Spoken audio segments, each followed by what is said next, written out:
अस्सलाम वालेकुम जी। I hope you are doing good. This is advocate Usman Abid and you are watching the law session. हम land revenue act पढ़ रहे हैं। इसमें आज हम सेक्शन 4 करेंगे। ये डेफिनेशन से रिलेटेड है, थोड़ी टेक्निकल डेफिनेशंस हैं, but I will try to make them as easy as possible for you. और इसको जो लैंड रेवेन्यू एक्ट की डेफिनेशंस है, ये जो सेक्शन 4 में हम पढ़ने जा रहे हैं, मैं सिर्फ इनकी हद तक ही रहूँगा कि ये सेक्शन 4 में जो डेफिनेशंस बताई गई हैं उनसे बाहर मैं नहीं जाऊँगा। देखें, इसके साथ फ़र्द मलकियत को, जमा बंदियों को ऐड कर लो, खेवट खटूनियाँ इसमें घुसा दो, खसरा गिरदावरियाँ इसमें घुसा दो, तो ये जो डेफिनेशंस हैं समझ नहीं आती। वो जो खेवट खतूनियाँ हैं उनके रिलेटेड मैं एंड पे थोड़ा सा उनको एक्सप्लेन कर दूंगा, बट मोस्टली हम उनको जाके देखेंगे जब चैप्टर नंबर 6 आएगा रिकॉर्ड्स का, तब हम देखेंगे कि एक फ़र्द जमाबंदी में होता क्या क्या है। यहाँ की हद तक आज की इस वीडियो में सिर्फ ये डेफिनेशंस प्योरली इन्हीं को करेंगे, ताकि हमें समझ तो आए ये वर्ड्स बार बार आगे लैंड रेवेन्यू एक्ट में यूज़ होने हैं। वहाँ पे कहीं पे भी खेवट खतूनियाँ, खसरा गिरदावरी, फ़र्दे वगैरह नहीं आएंगी, यही वर्ड्स आएंगी, यही टर्म्स आएंगे। सो हम इनको देखते हैं। नंबर 1, एग्रीकल्चरल ईयर, ज़रई साल, ये कौन सा होगा? Agricultural year means the year commencing on the first day of July, यकम जुलाई, फर्स्ट डे ऑफ जुलाई, वहाँ से ज़रई साल का आगाज़ होता है। और ऑन सच अदर डेट, या किसी दूसरी डेट पे भी हो सकता है। As the board of revenue with the previous approval of the government may by notification appoint for any specified area. Clear बात है, ज़रई साल यकम जुलाई से शुरू होता है, बट आगे फर्दर कह रहे हैं कि बोर्ड ऑफ रेवेन्यू गवर्नमेंट की प्रीवियस अप्रूवल लेके नोटिफिकेशन के थ्रू किसी स्पेसिफिक एरिया के लिए कोई और डेट भी कह सकता है कि ज़रई साल यहाँ से कमेंस होगा। अदरवाइज़ ये सेट है, 1 जुलाई से ज़रई साल शुरू होता है। Next definition, areas of land revenue. Areas समझ में आता है, बकाया जात कि जो लैंड रेवेन्यू जो पे करना था वो नहीं किया गया। Areas of land revenue means land revenue which remains unpaid after the date on which it becomes payable। यानी जिस डेट पे लैंड रेवेन्यू पे करना था और नहीं पे किया गया, उसके बाद वो एरियर्स बन जाएंगे, बकाया जात बन जाएंगे जो पेएबल थे और पे नहीं किए गए उस लास्ट डेट पे। Next definition, assessment circle. ये असेसमेंट सर्कल बड़ी इंपॉर्टेंट डेफिनेशन है। अब इसमें वर्ड यूज़ हुआ है स्टेट। देखें, ये कह रहा है assessment circle means a group of states. तो यहाँ पे अब ये स्टेट क्या होती है, ये असेसमेंट सर्कल की डेफिनेशन को करने से पहले हम आगे बताया गया है ये स्टेट की डेफिनेशन, हम पहले उसको देख लेते हैं वो होता क्या है। ये सबसेक्शन 9 में है, स्टेट को डिफ़ाइन किया गया। स्टेट मीन्स एनी एरिया, यानी जहाँ पे भी वर्ड आएगा स्टेट, इसका मतलब कोई एक एरिया है।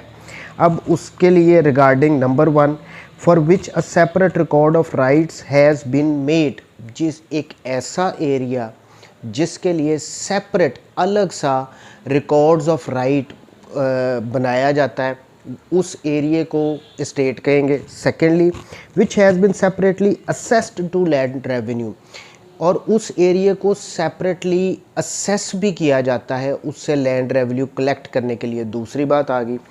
Third one, which the board of revenue may by general rule or special order declare to be an estate, या फिर बोर्ड ऑफ रेवेन्यू ने, थर्ड वन ये था कि बोर्ड ऑफ रेवेन्यू ने उस एरिया के रिगार्डिंग किसी जनरल रूल के तहत या किसी स्पेशल ऑर्डर के अंडर उसको डिक्लेयर किया हो कि ये एरिया, ये रकबा स्टेट है।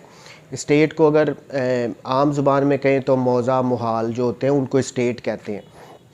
अब इसमें इस डेफिनेशन में हमें ये बताया गया कि ऐसा रकबा जिसका सेपरेट रिकॉर्ड ऑफ राइट्स बनाया जाता हो, जिसको सेपरेटली असेस किया जाता हो, या उस एरिया को भी स्टेट कहेंगे, मौज़ा कहेंगे, मुहाल कहेंगे, जिसके लिए बोर्ड ऑफ रेवेन्यू ने किसी स्पेशल ऑर्डर के थ्रू या किसी जनरल रूल के अंडर उसको डिक्लेयर किया हो कि ये स्टेट है। अगर यहाँ पे इसको फर्दर थोड़ा सा मैं आगे लेके जाऊँ तो देखें, जो सूबे में ज़मीनें हैं, ज़रई ज़मीनें, कितना बड़ा रकबा है पूरे सूबे में। अब उस पे लैंड रेवेन्यू असेस करने के लिए, उसको उसका रिकॉर्ड्स ऑफ राइट बनाने के लिए इन कामों को आसान करने के लिए ये पूरे सूबे के रकबे को डिवाइड किया जाता है छोटे हिस्सों में। ऑब्वियसली सूबा गया, फिर उसमें डिस्ट्रिक्ट्स बनती हैं, फिर डिस्ट्रिक्ट्स में आगे मुख्तलिफ़ रकबों को मिला के एक स्टेट, एक मौज़ा, एक मोहाल डिक्लेयर किया जाता है। सो वहाँ से फिर ऑब्वियसली खुद सोचें कि अगर बोर्ड ऑफ रेवेन्यू ने रेवेन्यू असेस करना है ज़मीनों का, और मेरा 5 एकड़ है, मेरे नेबर का 2 एकड़ है, उससे आगे वाले नेबर का 10 एकड़ है, यानी हर बंदे की अपनी अपनी ज़मीन है। क्या बोर्ड ऑफ रेवेन्यू का बंदा ऑफिसर आएगा, वो मुझसे पूछेगा कितनी प्रोड्यूस हुई, वहाँ से असेस करेगा कितना इसको लैंड रेवेन्यू देना चाहिए, फिर साथ वाले को देगा, पूछेगा, फिर साथ वाले को पूछेगा। तो इस काम को आसानी बना करने के लिए और इनका रिकॉर्ड्स रखने के लिए ज़िलों को बोर्ड ऑफ रेवेन्यू डिवाइड कर देता है छोटे छोटे एरियाज़ में, जिनको मौज़ा कहते हैं। वहाँ से असेसमेंट करनी भी ईजी हो जाएगी, यानी एक किस्म की ज़मीनें, एक किस्म का रकबा, उनको इकट्ठा कर दो और उनकी देख लो कि कितनी पैदावार होती है, एक जैसी अगर होती है तो वहाँ से असेस कर सकते हैं। उनका रिकॉर्ड्स ऑफ राइट बनाने के लिए, उनके मलकियत के रिकॉर्ड को बनाने के लिए, उसको मेंटेन करने के लिए पूरे सूबे की बजाय फिर रकबे को मुख्तलिफ छोटे छोटे हिस्सों में डिवाइड किया जाता है, मौज़ों में डिवाइड किया जाता है, जिनको मुहाल भी कहते हैं, इनको स्टेट कहते हैं। बड़े रकबे को छोटे रकबों में एरियाज़ में डिवाइड किया जाता है, और जिस भी छोटे एरिए को डिवाइड किया गया, सेपरेट किया गया, जिसका सेपरेट रिकॉर्ड ऑफ राइट बन रहा है, जिसको सेपरेटली असेस किया जा रहा है, उसको स्टेट कहते हैं। अब स्टेट के बाद हम देखते हैं कि असेसमेंट सर्कल की डेफिनेशन वो क्या कहती है। Assessment circle means a group of states. State हम समझ के आ गए हैं कि मौज़ा क्या होता है, कि मुख्तलिफ एक ऐसा एरिया जिसको बोर्ड ऑफ रेवेन्यू डिक्लेयर कर देती है ये एक स्टेट है, यानी एक डिस्ट्रिक्ट को, एक ज़िले को छोटे छोटे हिस्सों में डिवाइड कर देती है। अब आगे यहाँ पे कहते हैं कि assessment circle means a group of state. अब यहाँ पे भी ग्रुप ऑफ स्टेट है, यानी 2-3 स्टेट्स को, 2-3 मौज़ों का एक group, which in the opinion of the Board of Revenue to be recorded in an order in writing are sufficiently homogeneous to admit of a common set of rates। यहाँ पे कह रहे हैं कि बोर्ड ऑफ रेवेन्यू क्या करेगा, ये जो स्टेट्स हैं, मौज़े हैं, इनमें उन मौज़ों को, उन स्टेट्स को जो एक किस्म के हैं, उनमें पैदावार एक किस्म की होती है। देखिए, जो लैंड रेवेन्यू लेना होता है गवर्नमेंट ने, वो प्रोड्यूस पे लेना होता है, कि रकबे पे नहीं लेना होता। रकबे पे कितना फसल प्रोड्यूस हुई है, उससे आमदन कितनी हुई है, सारे खर्चे निकालने के बाद जो आमदन हुई है। सो यहाँ पे ये कह रहे हैं कि अब जैसे मैंने पहले एग्जांपल में कहा था कि अगर तो बोर्ड ऑफ रेवेन्यू मेरे पास आ रही है, मुझे पूछ रही है मेरे 2 एकड़ है, मेरी कितनी प्रोड्यूस है, फिर मुझे उस पर असेस करके तो लैंड रेवेन्यू मैं उस पर पे कर रहा हूँ, फिर साथ वाले के पास जा रही है, फिर साथ वाले के पास जा रही है, और हम तीनों की ज़मीन एक जैसी है। हम तीनों की ज़मीन को जो इरीगेट किया जाता है वो एक तरीके से किया जाता है। हमारी तीनों की फसलों की पैदावार एक जितनी है, हम तीनों की पैदावार फसलें भी एक ही हैं। कुछ इलाके हैं जिनमें चावल होता है, वहाँ पे मोस्टली लोग चावल उगाते हैं, फिर कुछ में गन्ने की पैदावार होती है ज़्यादा, तो उन एरियाज़ में सारे लोगों ने गन्ने की पैदावार लगाई होती है। तो कहने का मतलब ये है, असेसमेंट सर्कल में बोर्ड ऑफ रेवेन्यू क्या करता है, मुख्तलिफ़ मौज़ों को, मुख्तलिफ़ स्टेट्स को, जिनकी पैदावार एक तरह की है, जिनको एक तरह से सैराब किया जाता है, जिनमें सरकमस्टांसेस एक तरह के हैं, उनका एक सर्कल सा बना देती है। मसलन दो मौज़े साइड बाय साइड है, और उनमें उनको जो इरीगेट किया जाता है ज़मीनों को, वो कैनाल से किया जाता है। फिर उनमें जो काश्त होती है वो एक ही किस्म की होती है, और उनसे जो पैदावार होती है वो एक ही किस्म की होती है। सारों में फ़ी एकड़ पैदावार सेम है या ऑलमोस्ट करीब करीब है। तो बोर्ड ऑफ रेवेन्यू क्या करेगा, इन तीनों मौज़ों को या 2 मौज़ों को एक असेसमेंट सर्कल बना देगा, और वहाँ से फिर उन पे असेस करना इजी हो जाएगा कि अगर एक एक ज़मीन एक मौज़े की इतनी पैदावार है तो ये बाकी सब में जो ज़मीनें आ रही हैं, जो लैंड है, उनकी भी पैदावार असेस करना आसान होगा। अब देखें, means a group of estates, मौज़ों को इकट्ठा करके बोर्ड ऑफ रेवेन्यू एक ग्रुप बना देगा, which in the opinion of the board of revenue, और बोर्ड ऑफ रेवेन्यू को की ओपिनियन है, बोर्ड ऑफ रेवेन्यू को ये लगता है to be recorded in an order in writing वो डिक्लेयर करेंगे ये असेसमेंट सर्कल है, are sufficiently homogeneous to admit, वो एक तरह के हैं। देखें, एक कैटेगरी के ज़मीनों को, मौज़ों को, स्टेट्स को, ग्रुप ऑफ स्टेट्स को एक असेसमेंट सर्कल में बोर्ड ऑफ रेवेन्यू ले आती है, ताकि उन पे, क्योंकि एक किस्म के हैं, होमोजीनियस हैं उनमें जो पैदावार वगैरह है, सो सर्कमस्टांसेस एक किस्म के हैं, तो वहाँ से असेस कर लेती है एवरेज पे कि एक की इतनी है तो बाकियों की भी इतनी होगी। Are sufficiently homogeneous to admit a common set of rate, यानी एक किस्म का सब पे लग जाएगा। Being used as a general guide, वो जनरल गाइड बन जाएगी in calculating the land revenue to be assessed upon them. ये असेसमेंट सर्कल में मुख्तलिफ मौज़ों को, मुख्तलिफ स्टेट्स को इसलिए लाया जाता है कि उन पे एक common set of rate assess करके उनसे लैंड रेवेन्यू कलेक्ट किया जाता है। आई होप अब ये क्लियर हो गया, इतना डिफ़िकल्ट नहीं है। स्टेट को, डिफरेंट स्टेट्स को जो एक तरह की हो, उनको एक असेसमेंट सर्कल में लाया जाता है, और उनकी अगर जो कॉमन सेट ऑफ रेट्स के थ्रू उन पे असेस करके तो लैंड रेवेन्यू कलेक्ट किया जाता है। Next definition, board of revenue. Board of revenue को अब यहाँ पे डिफाइन तो नहीं किया गया, बट कह रहे हैं board of revenue means the board of revenue established under the west Pakistan board of revenue act 1957। ये बोर्ड ऑफ रेवेन्यू एक्ट है, इसमें इसके अंडर जो बनाए जाते हैं, अब देखें, ये बोर्ड ऑफ रेवेन्यू ये टॉप अथॉरिटी होती है किसी भी सूबे में रेवेन्यू हायरार्की में, सबसे ऊपर। जैसे जुडिशरी में देखें तो किसी भी प्रोविंस में जो टॉप कोर्ट होती है वो उस सूबे की हाई कोर्ट होती है। सेम लाइक रेवेन्यू साइड पे board of revenue top authority होती है किसी भी सूबे में। लाइट नहीं है इस वजह से, एनी हो, अभी टाइम था, मैंने कहा बना दूं वीडियो। नेक्स्ट डेफिनेशन है बाउंड्री मार्क। अब ये बाउंड्री मार्क क्या होती है, यानी निशानदही करने के लिए निशानात लगाए जाते हैं लैंड्स को एक दूसरे से सेपरेट करने के लिए, कि मेरी लैंड है, मेरे 5 एकड़ है, तो उसकी कोई हदबंदी तो होगी, उसकी डिमार्केशन तो की जाएगी ना कि इतना एरिया मेरा है, फिर उसके साथ वाले के। अब ये जो हदबंदी की जा रही है, इसमें जो निशानात लगाए जाते हैं वो बाउंड्री मार्क्स होते हैं। अब ये उसी से रिलेटेड बता रहे हैं। जैसे अगर आप गाँव वगैरह में जाएँ तो आप बहुत ज़्यादा देखेंगे वहाँ पर बने बने होते हैं, वो थोड़ी सी ज़मीन को बाहर के, हर ज़मीन के मेरे 5 एकड़ हैं, साथ वाले 5 पर्सन के भी 5 एकड़ हैं, तो इनके दरमियान एक बन्ना होता है, एक मिट्टी का इस तरह उभरा होता है। सेम लाइक और भी किस्म के ये बाउंड्री मार्क्स होते हैं। बेसिकली इनका काम डिमार्केशन होता है कि सेपरेट कर रहे हैं ज़मीनों को एक दूसरे से। Boundary mark means any erection, किसी भी किस्म की इरेक्शन हो, वेदर ऑन अर्थ, चाहे वो ज़मीन पे हो, कोई स्टोन हो और अदर मटेरियल, या किसी भी किस्म का दूसरा कोई हेज हो, अनप्लेज्ड रिज और स्ट्रिप्स ऑफ ग्राउंड और अदर ऑब्जेक्ट्स और मार्क्स वेदर नेचुरल और आर्टिफिशियल सेटअप एम्प्लॉयड और स्पेसिफाइड बाय रेवेन्यू ऑफिसर।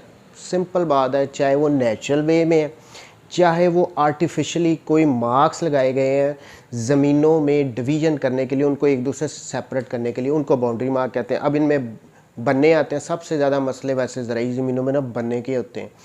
उन्हें जी मेरा बन्ना ढाता है, लड़ाई हो गई, कत्ल हो जाते हैं बन्ने ढाने पे, फिर जी वो खाला, फिर उसके बाद कुछ आ जाते हैं पत्थरों के थ्रू हो सकता है, फेंस लगाई जा सकती है, फिर झंडियाँ भी लगाई जा सकती हैं। सो इस किस्म के मार्क्स लगाए जाते हैं सिर्फ ज़मीनों को, लैंड को सेपरेट करने के लिए एक दूसरे से। इनको बाउंड्री मार्क्स कहते हैं। अब ये लगाएगा कौन, ये बड़ा इंपॉर्टेंट है। ऐसा नहीं होता कि मालिक खुद ही अपना कोई बना बना के कहें जी कि ये मेरी, यहाँ तक मेरी ज़मीन है, आगे तुम्हारी है। नहीं, यहाँ पे स्पेसिफिकली कह रहे हैं specified by a revenue officer. एक रेवेन्यू का जो ऑफिसर होगा वो ये डिमार्केशन करते हैं, वो ये बाउंड्री मार्क लगवाते हैं कि यहाँ तक आपकी ज़मीन है, यहाँ तक आपकी ज़मीन है। अब नेचुरल अगर देखें तो वहाँ पे सड़कें भी होती हैं, अंदर से गुजर रही होती हैं, फिर खुद भी बीच में से ज़मीनों के दरमियान से थोड़ा सा रास्ता छोड़ के एक बन्नी से बनाई होती है। सो ये सारे बाउंड्री मार्क्स ही होते हैं। एनीहो, having authority in that behalf in order to designate the boundary of any division of the land। यानी ये लैंड जो रेवेन्यू ऑफिसर होगा, जो ऑथराइज होगा, वही आके ये बाउंड्री मार्क्स लगा सकता है ताकि ज़मीनों को एक दूसरे से सेपरेट किया जा सके। Commencement next definition shall mean the day on which this act or any provision thereof as the case may be comes into operation. कोई भी ऐसा कमेंसमेंट वो डे होगा जिस दिन पे ये जो लैंड रेवेन्यू एक्ट है या इसकी कोई भी प्रोविजंस जो हैं वो एप्लीकेबल हो रही हैं। नेक्स्ट डिफ़ॉल्टर, अब ये इंपॉर्टेंट डेफिनेशन है। Defaulter means a person liable for an arrear of land revenue. Arrears हम पीछे पढ़ के आ रहे हैं कि वो होती है रकम जो कि पेएबल होती है आफ्टर द ड्यू डेट, बकाया जा जो कि पे लैंड रेवेन्यू नहीं किया गया, उसको एरियर कहते हैं। यहाँ पे डिफ़ॉल्टर कह रहे हैं उस पर्सन को, ऐसा पर्सन जो ये एरियर पे करने का लैंड रेवेन्यू के जो एरियर्स हैं उसके ज़िम्मे है, वाजिबुल अदा है और वो पे नहीं कर रहा। लेकिन इसके साथ साथ यहाँ पे इंक्लूड कर रहे हैं and include a person who was responsible as surety for payment of the arrears. ना सिर्फ तो वो पर्सन जिसके ज़िम्मे लैंड रेवेन्यू के बकाया जात थे, एरियर्स थे, सिर्फ वही डिफ़ॉल्टर नहीं होगा, जिस पर्सन ने एज ए श्योरिटी भी उसकी ज़मानत दी होगी कि जी मैं ज़मानत देता हूँ ये पे करेगा, वो भी डिफ़ॉल्टर की कैटेगरी में आ जाएगा अगर लैंड रेवेन्यू पे नहीं हुआ। देखें ये लैंड रेवेन्यू एक्ट जब हम आगे पढ़ते जाएंगे ना तो इसमें आपको ये एहसास होगा कि लैंड रेवेन्यू एक्ट गवर्नमेंट लेने के लिए गवर्नमेंट के पास बड़े तरीके हैं, इसमें बचत नहीं होती। सो वो आगे जाके मुख्तलिफ मेथड्स आते हैं कि किस तरह गवर्नमेंट जो है वो लैंड रेवेन्यू कलेक्ट करती है। सो उसको बाद में देखेंगे, लेकिन ये डिफ़ॉल्टर के देख लें कि सिर्फ वही पर्सन नहीं, उसका जो श्योरिटी होगा वो भी इंक्लूडेड है इसमें डिफ़ॉल्टर में। Next definition encumbrance. इनकम्बरेंस अब ये क्या होता है? लिटरल मीनिंग रुकावट। अब रुकावट किस चीज़ की? Encumbrance means a charge upon or claim against land arising out of a private grant or a contract। यानी कि encumbrance means ऐसी रुकावट किसी लैंड पे जो कि किसी कॉन्ट्रैक्ट से या किसी प्राइवेट ग्रांट से आ रही है, वो क्लेम की सूरत में भी हो सकती है या चार्ज की सूरत में भी हो सकती है। देखिए क्लेम को पहले देख लेते हैं। ए ने बी के अगेंस्ट एक सूट फाइल किया और उसने उस लैंड पे उसको कोर्ट की तरफ से स्टे दे दिया गया, ठीक है। जो फिर फ़र्दें आती हैं वो जमाबंदियाँ, वो पटवारी के पास जाता है, जी मुझे कोर्ट ने स्टे दे दिया, इंटरिम रिलीफ दे दिया, इंटरिम इंजंक्शन ग्रांट कर दिया, इसको एंटर कर लो। फिर पटवारी उस जो लैंड होगी उसके रिकॉर्ड्स ऑफ राइट में ये मेंशन करेगा कि कोर्ट ने इस पर स्टे ग्रांट कर दिया। इसका मतलब है कि ये ज़मीन अब आगे सेल आउट नहीं कर सकता मालिक, क्योंकि ये मैटर पे किसी पर्सन का क्लेम है और कोर्ट ने इस पे स्टे ग्रांट किया। सेकेंडली, अब ऐसे भी होता है कि समटाइम जो लैंड होती है वो मॉर्गेज करवाई गई होती है, उसको बैंक के पास रहन के तौर पर रखा जाता है। सो ये या फिर उस प्रॉपर्टी पे किसी किस्म का चार्ज होता है। अब इसका मकसद ये है कि रुकावट किस किस्म की रुकावट है, या तो वो कि उस प्रॉपर्टी पे, उस लैंड पे किसी का क्लेम है या उस लैंड पे किसी किस्म का चार्ज है। ये जब तक नहीं हटेंगे वो प्रॉपर्टी आगे ट्रांसफ़र नहीं की जा सकती। तो रुकावट, इनकम्बरेंस, इन सिंपल वर्ड्स यही है।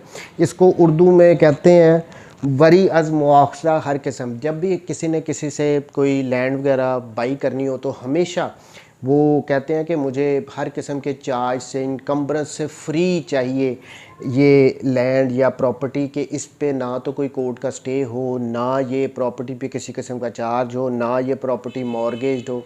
सो ये दो किस्म की बातें आ जाती हैं, एक फ़ाइनेंशियल और एक नॉन फाइनेंशियल। फ़ाइनेंशियल तो ये आ गया कि मॉर्गेज वगैरह प्रॉपर्टी उस पर कोई चार्ज है, और नॉन फाइनेंशियल में आ जाता है कि उस पर किसी किस्म का क्लेम है, कोई मैटर है, कोर्ट में पेंडिंग है।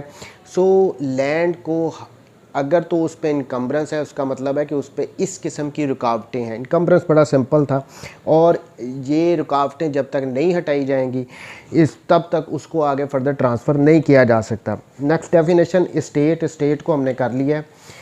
आगे होल्डिंग। अब ये होल्डिंग क्या होता है? Holding means a share or portion of an estate held by one land owner or jointly by two or more land owners.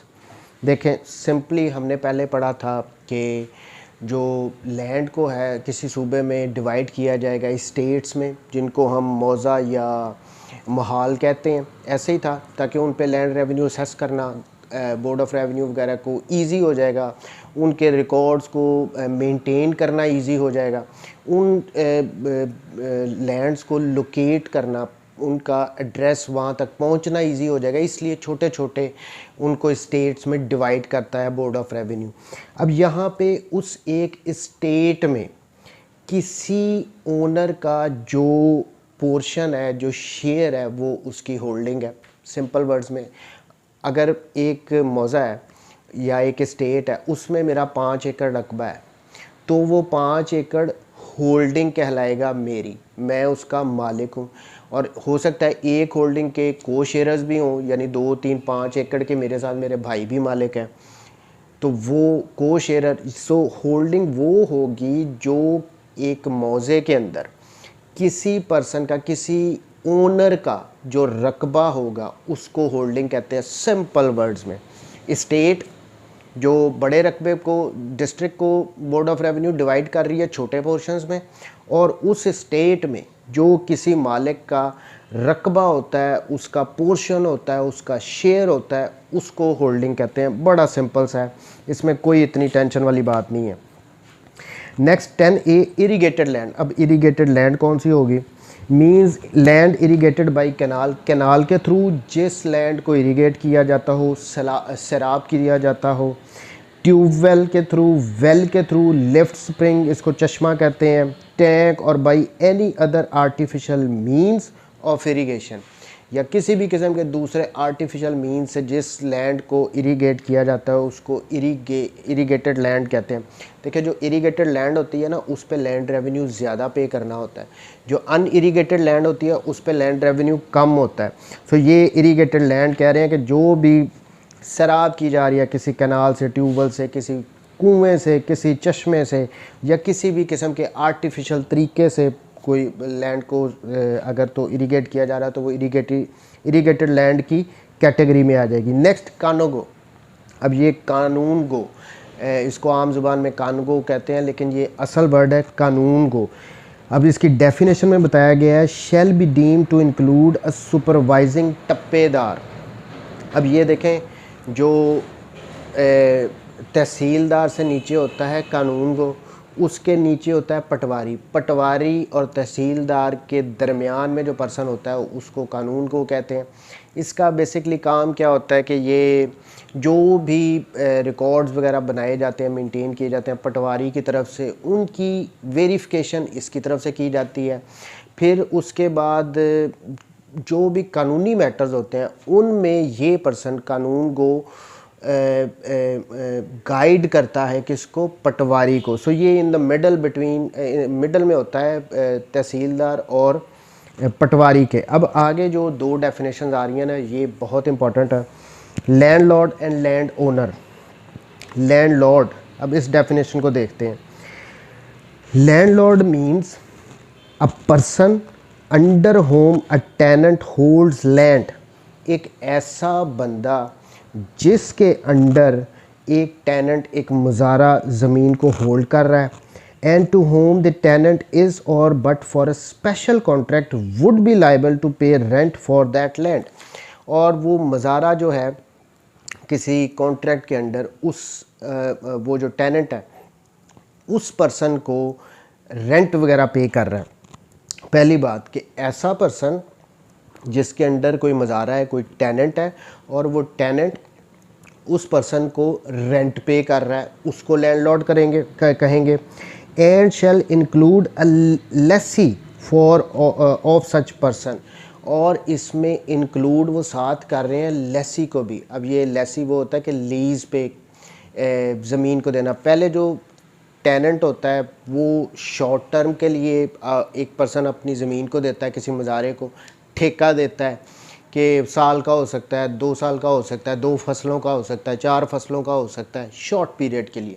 और जो लीज़ है वो लॉन्गर पीरियड के लिए दी जा सकती है किसी पर्सन को, कि 10 साल के लिए, 15 साल के लिए, what ever is the time, पर वो ज़्यादा अरसे के लिए दी जा सकती है। तो ये दोनों में डिफरेंस है। ये कह रहे हैं कि एक ऐसा पर्सन जिसके अंडर कोई टेनेंट ज़मीन को होल्ड कर रहा हो और वो उसे रेंट पे कर रहा हो, और इसमें लेसी भी इंक्लूडेड है, यानी ऐसा पर्सन जिसको ज़मीन लीज आउट की गई है वो भी इंक्लूडेड है।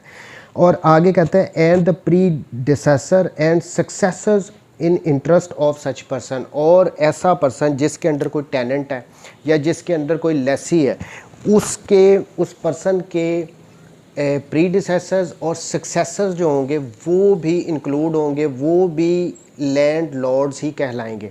अब यहाँ पे क्वेश्चन उठता है कि क्या एक जो लैंड ओनर है, जो ज़मीन का मालिक है, वो लैंडलॉर्ड होता है? यस, इसका मतलब यहाँ पे अब देखें एग्जैक्ट वर्ड ये यूज़ नहीं किए गए कि लैंड ओनर ही सिर्फ लैंडलॉर्ड होगा। यहाँ पे कहा गया कि कोई भी पर्सन जिसके अंडर एक टेनेंट ज़मीन को होल्ड कर रहा है, सो वो लैंड ओनर भी हो सकता है, जिसकी ज़मीन को देखें, या तो जो लैंड ओनर है, जो ज़मीन का एक्चुअल मालिक है, वो अपनी ज़मीन को किसी मज़ारे को देता है, टेनेंसी पे देता है, लीज़ पे देता है, तो वो लैंड ओनर लैंड लॉर्ड की कैपेसिटी में भी आ जाता है। ठीक है, पहली बात। और दूसरी बात ये है कि कोई भी ऐसा पर्सन, यहाँ पे कह रहे हैं लैंडलॉर्ड मींस अ पर्सन, यहाँ पे स्पेसिफिकली ये मेंशन नहीं किया गया कि लैंड ओनर का वर्ड नहीं यूज़ किया गया।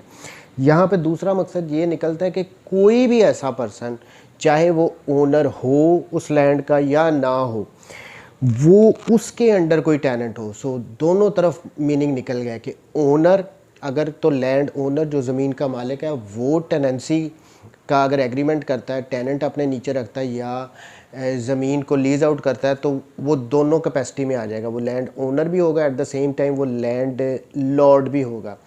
लेकिन अगर वो जो पर्सन ज़मीन को किसी टेनेंट को दे रहा है या किसी को लीज आउट कर रहा है, वो उसका लैंड ओनर तो नहीं है, लेकिन वो लैंड को आगे कर रहा है लीज आउट। फॉर इंस्टेंस अगर देखें तो इसकी मिसाल ऐसे दे सकते हैं कि अगर किसी ने अपना कोई एजेंट रखा हुआ है या किसी को पावर ऑफ अटॉर्नी के थ्रू ये ऑथराइज़ किया हुआ है कि आप इसको ज़मीन को लीज आउट कर सकते हो या इसको किसी मज़ारे को आप दे सकते हो, तो वो पर्सन एक्चुअल ओनर तो नहीं है, लेकिन ज़मीन की अथॉरिटी उसके पास थी उस लैंड की कि वो उसको आगे फर्दर कर सकता था, लीज आउट या टेनेंसी पे दे सकता था। तो ऐसा पर्सन चाहे वो ओनर हो या ना हो, लेकिन उसके पास अथॉरिटी हो कि वो ज़मीन को किसी टेनेंट को दे रहा है या उसको लीज आउट कर रहा है, तो ऐसा पर्सन कहलाएगा लैंड लॉर्ड, लैंड ओनर नहीं। अब लैंड ओनर की क्या डेफिनेशन दे रहे हैं? Land owner includes a person to whom a holding has been transferred or an estate. देखें, जो लैंड ओनर को अगर हम सिंपल देखें तो ज़मीन का मालिक जो होता है उसके पास जो प्रॉपर्टी का मालिक होता है, जो लैंड का मालिक होता है, उसके पास सारे इख्तियारात होते हैं उस प्रॉपर्टी से रिलेटेड, उस लैंड से रिलेटेड, कि वो उसको पोजेशन में रख सकता है, वो उसको फर्दर ट्रांसफ़र कर सकता है, वो उसको यूज़ कर सकता है, वो उससे बेनिफिट्स उठा सकता है। लैंड ओनर तो ये होता है। लेकिन यहाँ पे लैंड ओनर की जो डेफिनेशन में इसके अलावा भी कुछ बंदों को इंक्लूड किया गया। अब ये देखें, कह रहा है कि लैंड ओनर इंक्लूड्स, यानी लैंड ओनर ऐसा पर्सन वो जिसके पास ये सारे राइट हैं कि वो उसका पोजेशन रख सकता है, वो किसी को ट्रांसफ़र कर सकता है, उसको यूज़ कर सकता है, उससे बेनिफिट ले सकता है, ऐसा पर्सन तो लैंड ओनर है ही। वो तो अंडरस्टूड बात है, उसमें कोई डाउट नहीं है। ये यहाँ पे कह रहे हैं कि फर्दर उसमें कौन से पर्सन इंक्लूडेड हैं।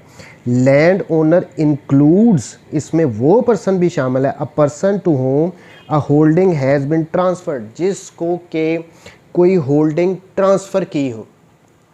अब ये होल्डिंग कैसे ट्रांसफ़र होगी? हमने तो ऊपर होल्डिंग की डेफिनेशन में ये पढ़ के आए थे कि जो मालिक होता है, जो उसका रकबा होता है किसी स्टेट में, वो उसकी होल्डिंग होती है, उसको होल्डिंग कहते हैं। तो ये होल्डिंग ट्रांसफ़र कैसे होती है? देखें, ये आगे जब हम जाके पढ़ेंगे ना लैंड रेवेन्यू, तो इसमें अगर कोई पर्सन उसके ज़िम्मे जो एरियाज़ हैं लैंड रेवेन्यू के और वो पे नहीं करता, तो एक मेथड ये भी होता है यहाँ पे गवर्नमेंट के पास कि उसकी होल्डिंग को, उसकी ज़मीन को, उसके रकबे को वो किसी दूसरे पर्सन को ट्रांसफ़र कर सकते हैं कि भाई ये हमें जो मालिक था ये तो लैंड रेवेन्यू नहीं पे कर रहा है, इसके ज़िम्मे बकाया जाता है।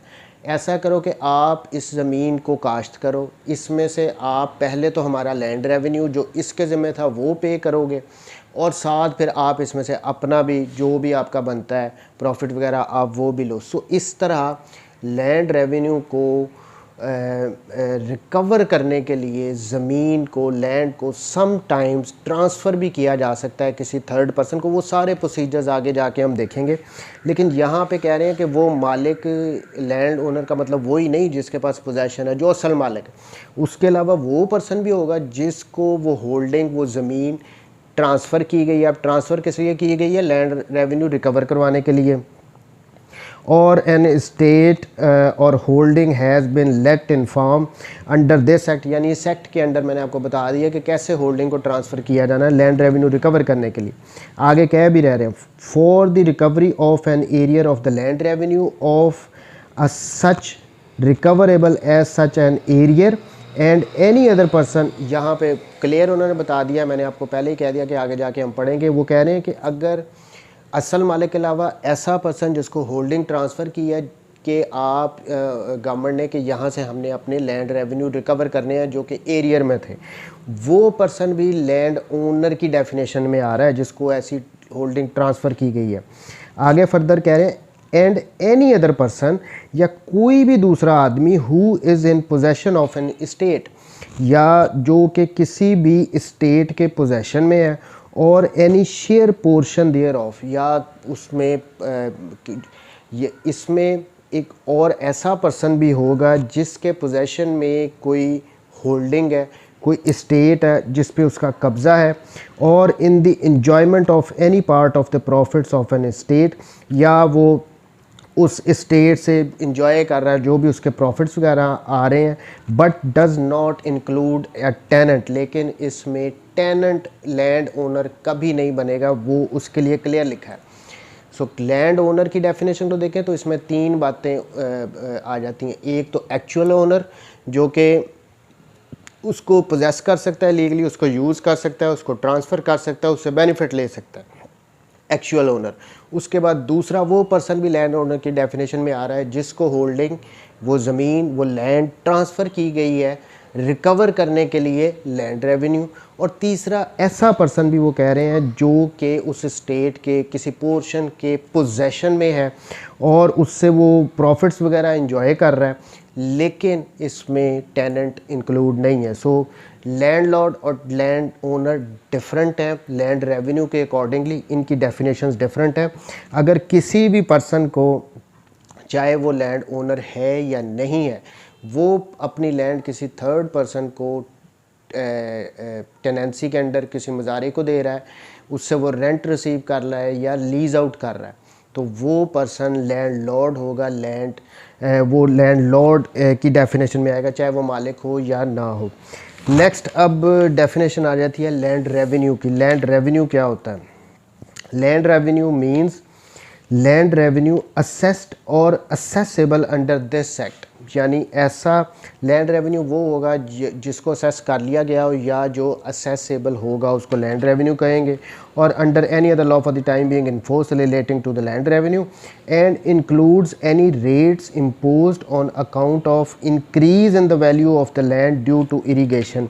मैंने पहले ही कहा कि जो इरीगेटेड लैंड होती है उस पर ज़्यादा लैंड रेवेन्यू पे करना पड़ता है, और जो अनइरीगेटेड होती है उस पे कम आपको लैंड रेवेन्यू पे करना पड़ता है। तो यहाँ पे ये कह रहे हैं कि अगर तो एक अनइरीगेटेड लैंड थी लेकिन उसके फिर सर्कमस्टांसेस चेंज हो गए, वो इरीगेटेड लैंड बन गई है, वहाँ पे कोई ट्यूबवेल वगैरह लगा दिया या वट जो भी किया गया, कोई आर्टिफिशियल मीन्स के थ्रू उसको सराब करना शुरू कर दिया गया और वो इरीगेटेड लैंड की कैटेगरी में आ गई है, उसकी वैल्यू इंक्रीज़ हो गई है, तो ये भी असेसमेंट में जब होगी तो उसकी असेस कर लिया जाएगा, ज़्यादा लैंड रेवेन्यू उससे रिकवर किया जाएगा। So land revenue means land revenue assessed, जो असेस किया गया है या असेसेबल है, यहाँ पे ये डेफिनेशन में कह रहे हैं, वो उसको हम लैंड रेवेन्यू कहते हैं। इन एक्चुअल में ऐसा होता है कि जो ज़रूरी ज़मीन होती है उस पे जो प्रोड्यूस होती है उसको बेचने के बाद, उसको सेल आउट करने के बाद जो इनकम आती है उसमें से जो एक्सपेंसेस होते हैं उनको डिडक्ट करके जो बचता है उस पे लैंड रेवेन्यू लिया जाता है, उस पे टैक्स लगता है, उस पे गवर्नमेंट इनकम जनरेट करती है अपनी। Next definition legal practitioner. अब ये वकला ही आ गए हैं जिनके पास हो। Legal practitioner means any legal practitioner with in the meaning of legal practitioner act 1879। वकला वगैरह जो होते हैं उनको लीगल प्रैक्टिशनर कह रहे हैं। अब 16 नेक्स्ट नेट एसेट्स। अब ये वही बात आ गई। Net assets of an estate or group of estates means the estimated average annual surplus produce of such estate or group of estates remaining after deduction of ordinary expenses or cultivation as ascertained और estimated। वो ही बात आ गई। ये net asset का जब कह रहे हैं कि कोई भी ऐसी स्टेट या ग्रुप ऑफ स्टेट्स जो हैं, जो असेसमेंट सर्कल है, उसमें जो टोटल प्रोड्यूस हो रही है, उसको बेचने के बाद जो टोटल आमदन हो रही है, उसमें से जो ऑर्डिनरी एक्सपेंसेस हैं उनको उन ऑर्डिनरी एक्सपेंसेस को डिडक्ट करने के बाद जो नेट आपको इनकम हो रही है, उससे जो एस्टीमेट लगाया गया है बोर्ड ऑफ रेवेन्यू की तरफ से, उस असेसमेंट सर्कल से, उसको नेट एसेट्स कहते हैं। यानी ये नहीं कि जो टोटल इनकम हो रही है वो नहीं, कि फसल उगाई, फसल बेच दी, जो बचा वो नेट इनकम आ गई, नहीं, उसमें से डिडक्ट करने हैं जो एक्सपेंसेस, उसके बाद जो बचता है उसको नेट एसेट कहते हैं।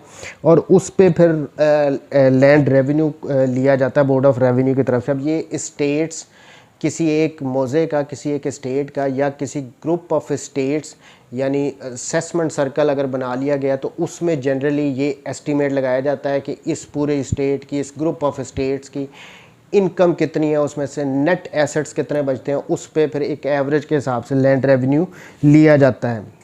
Next patwari. Shall be deemed to include a tapedar and a special or additional tapedar. अब यहाँ पे डिफ़ाइन नहीं किया गया कि पटवारी होता क्या है, लेकिन इसमें कह रहे हैं कि जो टप्पेदार और स्पेशल और एडिशनल टप्पेदार हैं वो भी इसमें इंक्लूड होंगे। ये पटवारी होते हैं। तहसीलदार के नीचे कानूनगो के नीचे पटवारी। अब ये पटवारी का काम क्या होता है, सारे रिकॉर्ड्स को मेंटेन करना, इसी पटवारी का काम होता है। पटवारी बादशाह होता है, बहुत बड़ी पोस्ट है ये लाखों करोड़ों में खेलते हैं। वैसे इनका पे स्केल आई थिंक 5वां है, पे स्केल 5वां है, लेकिन आप इनकी गाड़ियाँ देखें, इनकी इनकम देखें, बहुत अमीर होते हैं ये पटवारी। पता नहीं कैसे हो जाते हैं, लेकिन होते बहुत अमीर हैं। नेक्स्ट पे। अब ये पे कैसे होना, अब ये देखें यहाँ पे जो लैंड रेवेन्यू एक्ट में है ना, जो विलेजेस में लंबरदार वगैरह होते हैं, उनका भी ये काम होता है कि उनको आप जो भी लैंड रेवेन्यू बनता है उनको दे दो, वो आके माल खाने में यहाँ पे जमा करवाते हैं, वो जो रेवेन्यू डिपार्टमेंट है। सो यहाँ पे कह रहे हैं कि डिलीवर करना वो भी पे होगा। आपने लंबरदार को दे दिया, लंबरदार ने जमा करवाया, नहीं करवाया, आप बरी ज़िम्मा हो। सो यही कह रहे हैं पे with its grammatical variations and. अब ये बड़ा इन्होंने मुश्किल सा यहाँ पे बनाया हुआ है, डिलीवर एंड रेंडर करना, यानी पे करना, देना, चाहे आपने खुद जाके दिया है, चाहे आपने नंबरदार को दे दिया है, वो आपका जो लैंड रेवेन्यू है वो पे तस्वर होगा। Next prescribed means prescribed by rules made under this act. अब इसके साथ लैंड रेवेन्यू एक्ट के साथ 1968 में इसके रूल्स भी बनाए गए थे। वो रूल्स को इनके साथ पढ़ना चाहिए लैंड रेवेन्यू एक्ट के साथ। अब यहाँ पे कह रहे हैं कि प्रेस्क्राइब्ड का वर्ड जहाँ पे भी इस लैंड रेवेन्यू एक्ट में आएगा, इसका मतलब कि आप इस मैटर को जाके कंसल्ट कर लो रूल्स में 1968 वाले में। वहाँ पे एग्जांपल दे देता हूँ, जो यहाँ पे विलेज ऑफिसर्स में नंबरदार को बताया गया है, सिर्फ उनकी हद तक बड़ा शॉर्ट सा चैप्टर है इस लैंड रेवेन्यू एक्ट में। बट उसकी अपॉइंटमेंट कैसे हो सकती है, उसको निकाला कैसे जा सकता है, वो सारी डिटेल्स आपको मिलती हैं रूल्स में जाके। सो ये उससे रिलेटेड कह रहे हैं prescribes. Next definition rates and सेसेस। ये रेट्स एंड सेसेस वो होते हैं जो लैंड ओनर्स पे करते हैं। Means rates and cesses for which are primarily payable by the land owners and includes. अब ये 4 किस्म के बताए गए हैं, लोकल होंगे, एनुअल होंगे। अब ये लोकल कौन से हैं, the local rate if any payable under any law for the time being in force and any fee similarly leviable from the landowners for the use or benefits derived from embankments or works for supply and storage of water। यानी एम्बार्कमेंट्स के कोई benefits वगैरह उठा रहा है land owner, उसके local rates होंगे। फिर वाटर की स्टोरेज के लिए, सप्लाई के लिए कोई लोकल रेट्स, कोई फ़ीस वगैरह चार्ज की जाएगी। फिर सॉइल की प्रिजर्वेशन के लिए, ड्रेनेज के लिए, इस किस्म के कामों के लिए ना फीसेस पे की जाती हैं लैंड ओनर्स की तरफ से गवर्नमेंट को। ये लोकल रेट्स में आएंगी। उसके बाद एनुअल रेट्स। अब एनुअल रेट्स में क्या आ जाता है? annual rates chargeable on owners of the land under any law for the time being in force for the benefits derived from drainage works carried out on for public health। public health के लिए कोई drainage का work अगर किया गया है तो उसके चार्जेस जो एनुअल रेट में आएंगे। और for the improvement of land, land की इम्प्रूवमेंट के लिए अगर कोई काम किए गए हैं गवर्नमेंट की तरफ से तो फिर उसके चार्जेस आपने पे करने हैं। और फॉर द प्रॉपर कल्टीवेशन और इरीगेशन, या कल्टीवेशन के लिए, इम्प्रूव करने के लिए, इरीगेशन को बेहतर बनाने के लिए जो गवर्नमेंट ने काम किए उसके कोई एनुअल रेट्स होंगे, कोई चार्जेस होंगी, कोई फीसेस वगैरह होंगी, वो लैंड ओनर्स ने पे करनी है, उनको रेट्स एंड सेसेस कहेंगे। और for the protection from floods, अब ये देख लें आपके फ्लड से बचाने के लिए भी ना गवर्नमेंट लेती है ये एनुअल रेट्स की मद में टैक्स वगैरह। और ये प्रोटेक्शन जिस तरह की करते हैं हम सबके सामने, सिंध पूरा डूब गया है, बलूचिस्तान डूब गया है, आधा पंजाब ये जनूबी पंजाब डूब गया है, KPK डूब गया है, लेकिन चार्जेस इन्होंने लेने हैं। बड़ी प्रोटेक्शन ये कर रहे हैं सैलाब से हमारी ज़मीनों की। यानी हम सबसे बुरा हाल वैसे सिंध का है। और for the protection from floods और या वाटर या किसी किस्म की दरिया से, ये जो इस किस्म के चार्जेस है ना, फीसेस वगैरह, ये एक्स्ट्रा लगे होते हैं, इनको रेट्स एंड सेसेस कहते हैं। फिर नेक्स्ट आ जाता है विलेज ऑफिसर सेस। अब ये वो विलेज ऑफिसर, मैंने आपको बताया था कि लंबरदार का काम ये भी होता है कि उसने सारा लैंड रेवेन्यू लेके लैंड ओनर से और उसने जाके रेवेन्यू डिपार्टमेंट में जमा करवाने होता है। जब वो जमा करवाने जाता है तो उसका जितना भी लैंड रेवेन्यू उसने जमा करवाना है 5% हिस्सा उसका होता है लंबरदार का। सो उसको विलेज ऑफिसर सेस कहते हैं। पंजाबी में इसको पंजोतरा भी कहते हैं। अब डी में आगे कह रहे हैं any sum payable on account of village expense, यानी विलेज के लिए अगर किसी भी किस्म का गांव के लिए कोई काम एक्सपेंस किया गया है तो उसके भी चार्जेस वगैरह लैंड ओनर से गवर्नमेंट रिकवर कर सकते हैं, तो इनको रेट्स एंड सेसेस कहते हैं। Next definition rent. Rent obviously हम टच करके आ रहे हैं कि टेनेंट को ज़मीन दी जाती है, ठेके पे दी जाती है, फिर ऑब्वियसली वो उसका रेंट पे करता है कि वो उसकी ज़मीन को यूज़ कर रहा है। अब यहाँ पे सबसे इम्पोर्टेंट बात इस रेंट की डेफिनेशन में ये है कि ज़रूरी नहीं कि वो पैसों की मद में ही अपना रेंट पे करे, वो किसी दूसरे तरीके से भी पे कर सकता है। वो जो उसने फसल प्रोड्यूस की है उसकी कुछ हिस्सा दे सकता है, या किसी भी किस्म के दूसरे, ज़रूरी नहीं कि वो पैसों की मद में देगा, किसी भी तरीके से वो रेंट पे कर सकता है। Rent means whatever is payable to a landlord in money or kind by a tenant on account of use or occupation of the land held by him, but shall not include any cess or other contribution or due or any free personal service। यानी वो कह रहे हैं कि इसमें जो वो land को यूज़ कर रहा है उसके पोजेशन में है उसका वो रेंट पे करेगा, वो मनी या किसी भी दूसरी काइंड में कर सकता है। इसमें सेसेस वगैरह जो वो कंट्रीब्यूट कर रहा है वो शामिल नहीं होंगे। Revenue court means a court constituted as such under the law relating to tenancy as in force for the time being। यानी वो कह रहे हैं कि ये जो भी रेवेन्यू कोर्ट से टेनेंसी के अंडर, अब ये इसका पंजाब टेनेंसी एक्ट देखें 1887 का, उसमें बताया गया, भाई यहाँ पे डिफ़ाइन नहीं किया गया रेवेन्यू कोर्ट को। Next definition revenue officers means a revenue officer having authority under this act to discharge the functions of a revenue officer। अब ये जो रेवेन्यू ऑफिसर्स है ना, इसका अगला चैप्टर आ रहा है, इसमें पूरी क्लासिफिकेशन बताई गई है, हम उसमें जाके देखेंगे। यहाँ पे डिफ़ाइन नहीं किया गया, यहाँ पे यही बताया गया है कि इस एक्ट के अंडर जो रेवेन्यू ऑफिसर्स होंगे अपनी परफॉर्म करेंगे फंक्शंस, उनको रेवेन्यू ऑफिसर्स कहेंगे। 23A service centre. अब ये सर्विस सेंटर इसलिए डाला गया है कि कुछ इलाकों में जैसे पंजाब में आधा जो हिस्सा है वो कंप्यूटराइज सिस्टम हो गया। पहले तो मैनुअल होता था ना, ये पटवारी सिस्टम सारा, अब एक कंप्यूटराइज सिस्टम हो गया। कुछ स्टेट्स, कुछ मौज़े वो कंप्यूटराइज्ड हो गया, उनका रिकॉर्ड अब कंप्यूटराइज्ड है। सो वो जहाँ पे रखा जाएगा उसको सर्विस सेंटर कहते हैं। Service centre means the computerised service centre established by the board of revenue. Board of revenue establish करने हैं ये सर्विस सेंटर होंगे, जहाँ पे रिकॉर्ड सारा इन कंप्यूटराइज्ड होगा। जिन जिन मौज़ों में, जिन जिन हलकों में, जिन जिन इलाकों में कंप्यूटराइज्ड सिस्टम हो गया। Service centre official means a person appointed as the service centre official, जो वहाँ पे काम करते हैं उनको सर्विस सेंटर ऑफिशियल कहते हैं। Next definition survey mark. And survey number, ये बड़ा इंपॉर्टेंट है। Survey mark means any mark set up by the department of the survey of Pakistan. जो कोई भी मार्क लगाया जाएगा ना department of survey of Pakistan की तरफ से, उसको हमने सर्वे मार्क कहना है। दूसरी बात, सर्वे नंबर क्या होता है, इसको खसरा नंबर भी कहते हैं।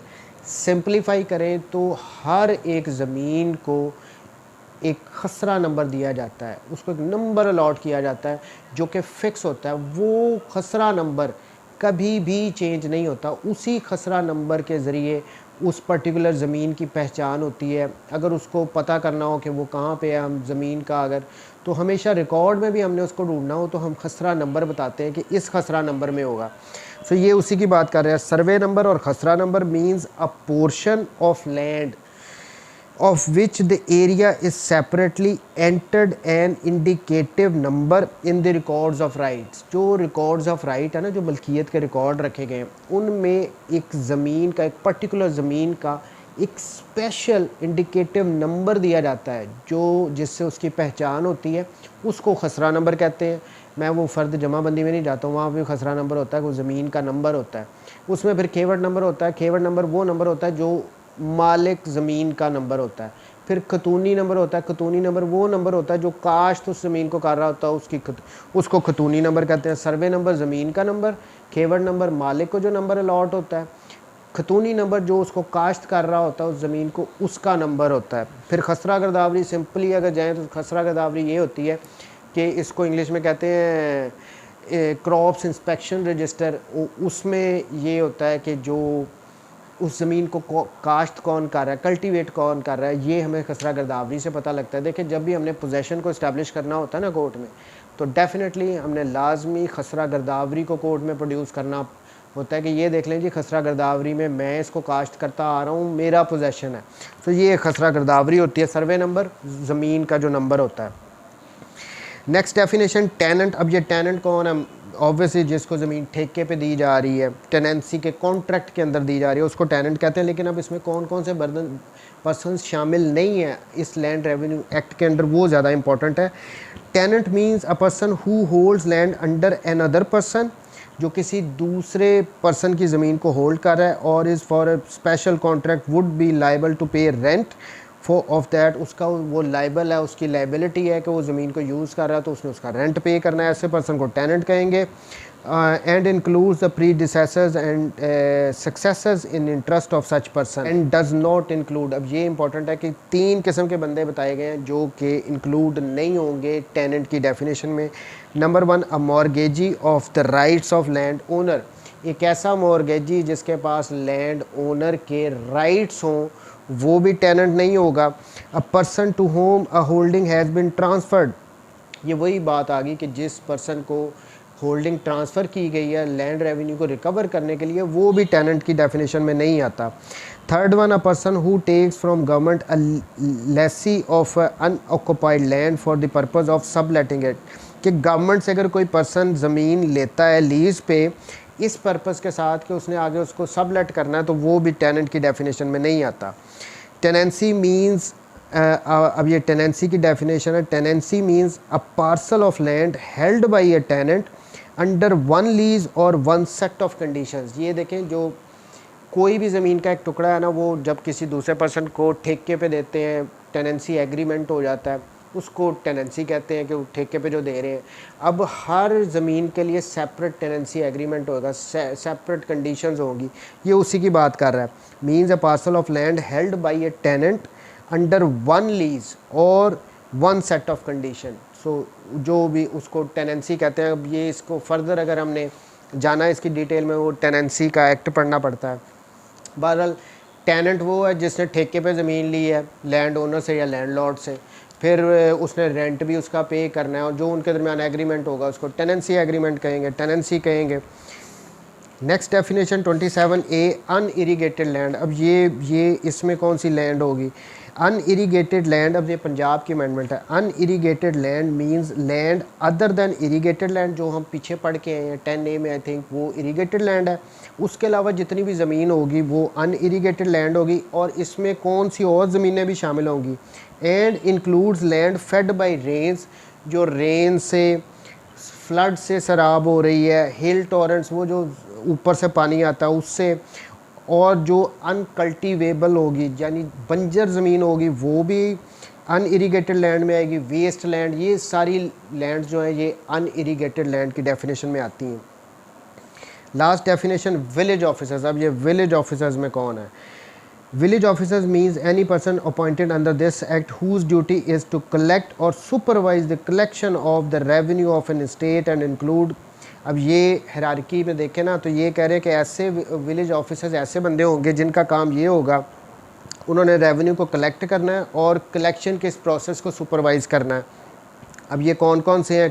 कानून गो, पटवारी, उसके बाद आते हैं ज़ाबित्स, कोटार्स, टप्पेदार्स, पियंस, अरबाब्स, रईस, हेडमैन, लंबरदार, ये जितने भी इन्होंने बताए हैं ना ये सारे विलेज ऑफिसर्स हैं। इससे ज़्यादा इसकी डिटेल में जाने की ज़रूरत सच है नहीं। सो ये डेफिनेशंस थी लैंड रेवेन्यू एक्ट की सेक्शन 4 की, थोड़ी टेक्निकल हैं बट आई थिंक अब समझ में आ जाएगा। जब इन डेफिनेशंस को देख के घबराना नहीं है, जब ये आप लैंड रेवेन्यू को दोबारा पढ़ते जाएंगे ना, आगे आगे जाते जाएंगे, तो ये जो वर्ड्स ये दोबारा घूम के आएंगे, तो हम इनको दोबारा इन डेफिनेशंस में जाके देखा करेंगे तो हमें ज़्यादा क्लियर होते जाएंगे। ये अभी के लिए मुश्किल थोड़ा बहुत लग सकते हैं लेकिन इतने ज़्यादा ये मुश्किल है नहीं। जब डिटेल्स में पढ़ेंगे चैप्टर्स को तो फिर ये ईजी होती जाएंगी। थैंक यू वेरी मच जी, टेक केयर, अल्लाह हाफिज़।